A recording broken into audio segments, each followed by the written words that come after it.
If they have a W-2 and that's typically, they don't know their interest income yet or whatever, estimate. But the closer they are to the figure, the less disappointed they will be on their financial aid package if it changes. Any questions about that? What happens for kids that might have absentee fathers, for example? It's a great question. What's going to happen is the financial aid form, the FAFSA, and then I'm going to get to the profile. The profile is going to be different than FAFSA. FAFSA is for federal financial aid, and many states use it, and certainly plenty of institutions use it for their own money as well. What's going to happen on the FAFSA is they're going to ask you for the last really custodial parent, unless you're over 24, ward of the court, a veteran of the armed forces, married. You know, some students might be married, I don't know if anyone is yet, but if you're a dependent student, they're going to say, okay, who's your custodial parent? Who are you living with? Well, I'm living with my mother and my stepfather. Well, those are the two parents' information they're going to want to see on the financial aid office. Not just the mother, if they're living with the mother, they're going to want to see the stepfather's information as well. Okay? Only if they're married. Yes. Yes. If it's not illegal, they're not legally obligated. If it's a partner, boyfriend, or girlfriend, it's not legal. So if parent is not living in the home, they don't need to do that? If the parents are still legally married, no, but divorced, let's say a father is divorced and if they're living with, if the student is living with the father's information would be reported along with any new partner, legal partner they have. If the student's living with the mother, no. Now, just sidebar, information gets picked up. If let's say the mother, the child's living with the father, and the mother's paying alimony or child support, that information is going to get picked up on when they're asking about income and untaxed income. Indirectly, that other parent's information does get picked up because they are providing support. It's income coming into the custodial household. Does that make sense? So I have a situation with a parent divorced, but the father's here a lot, and I guess sees the kids. So is his income, I don't know if he's helping support them or not. So in that case, well, it's a great question. And by the way, this is a perfect question. This is where I thought a lot of our questions would end up being on things like this, and it's fine because this ties directly into this.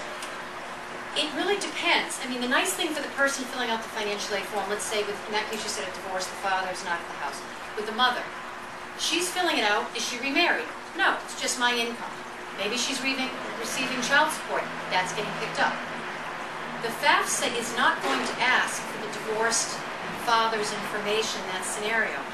But some schools ask for a secondary form, like profile, or they have their own institutional application where they're saying, you know what, that's nice, you reported all that information for the federal government, but we want to know if ex-husband dad has a $7 million house, we want to know if he has a $100 million business, we want to know if he's got a farm that's, you know, throwing out all kinds of income. We're going to ask you more information than just the federal form asks for before we give you our very limited money. So in that case, a father or another set of parents, I don't want to use the term may not be off the hook, because hopefully everybody wants to be involved in the education, but it may very well be that you could get 2, 3, 4 parents' information, if they're all remarried, being collected by schools and just trying to make sure they're not giving multi-millionaire families that prenups, you know, need-based aid. Does that make sense? Well, I'm still a little unclear. So you're saying if the father, if he's giving child support to the family, she would be reporting that on her federal financial aid form. But he doesn't have but to it's the report his custodial income. right? Just the financial, just the support. Right. Right. In fact, just so you know, profile asks questions like, are you getting money from grandparents? Are there other relatives that are giving money? That's the CSS profile. Right. FAFSA is not going to ask you that question. The free application for federal student aid, as complicated as it looks, is a pretty clean form. It doesn't even ask you about home equity. It doesn't ask you about pensions. It excludes home equity. That's why schools that have a lot of their own money to give out may be very interested in someone who's got a negative business income of 0 and a $7 million house. That may not be who they want to give their limited institutional scholarship to. Well, you said the form is very simple. Is it realistic to assume that my student, who's the only English speaker in her family, can fill the form out herself? No, I would say not. That's why I would say when you go on these websites, everyone still hear me okay? That's why I like these worksheets. Since we have the video, if you could repeat the question when it's asked, just so we know what we're talking about. The question was, can we assume this is so easy, this federal financial aid form, that a student that may be the only English-speaking student in the household and may not even be familiar with income tax returns will be easy for that student? No, it would not be. And that's why anywhere they can get guidance, whether it's some of us, or if we're not sure, we can call a financial aid office, we can look at the frequently asked questions on the federal website. I went in myself and said, look, there's every question I could possibly think to imagine was asked and answered. There's 800 numbers to call and ask questions about this. But she has to ask it on behalf of her parents. Well, they do. They could call and ask in Spanish and speak with They someone speak Spanish. Italian. Oh. You know, I gotta be honest, I don't know how that works if there's multiple other languages. I'm not sure. That's why I'm not really sure how to direct her. I'm gonna guess that somebody would probably call back that did speak whatever language, but I didn't think to Oh, ask she that. does. I'm just saying, you know, she has to ask her father for all his financial information. But you know what, the nice thing about the federal financial aid form, it's name, address, number of people in the family, age of the parents, social security numbers, or permanent resident ID numbers. What state do you live in? How many people are in college at least have time? Then the tax return information. Then the bank account information. So, you know, if somebody has bank statements, the most recent bank statement, you know, it's probably not that difficult. Cash, checking, savings, you know, that sort of thing. You know, it could be an English-speaking student talking to the parents, do we have this? In that sense, it's not, you know, there's not complicated calculations. And since they don't ask for home equity anymore, it used to be how do you assess equity? It was a complex calculation for some families. They don't ask that anymore. What about when a student is living with their grandparents and the two parents are out of state living somewhere else?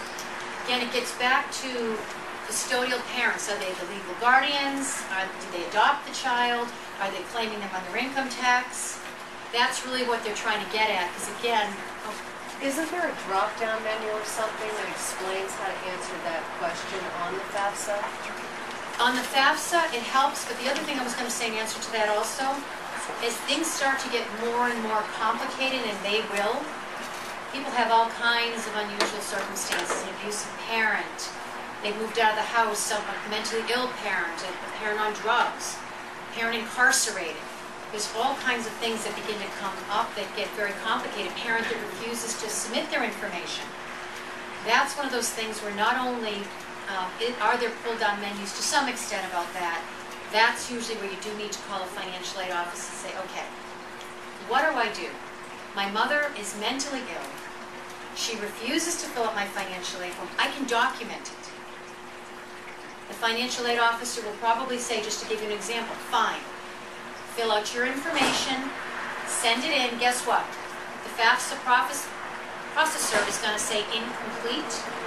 The financial aid office is going to work with that student and say, you know what?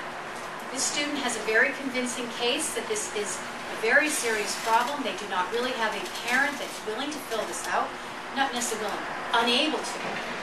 They're going to document it. They're going to override the computer system and say, we're considering this student a special circumstance. We feel so comfortable with what we're doing, and they do this rarely, that when a federal auditor shows up here, we feel we've got such convincing evidence that this student had a terrible situation. No federal auditor is going to fault us for giving them federal aid as an independent student. Okay? It's done rarely, though, because nobody wants it. Not many people want to pay the full ride.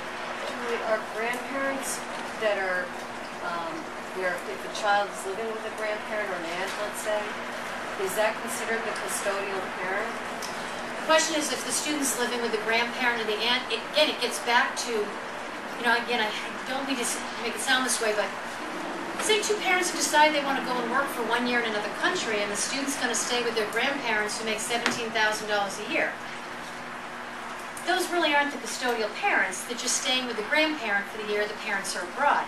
Now, if the parents have left the picture, they've disappeared, the grandparents have taken them in and have a legal status with these children, they may have adopted them. Grandparents could have adopted them. If they've adopted them, then yes, they're the custodial parent. But what if, like, there's lots of our kids who live with someone other than their parent.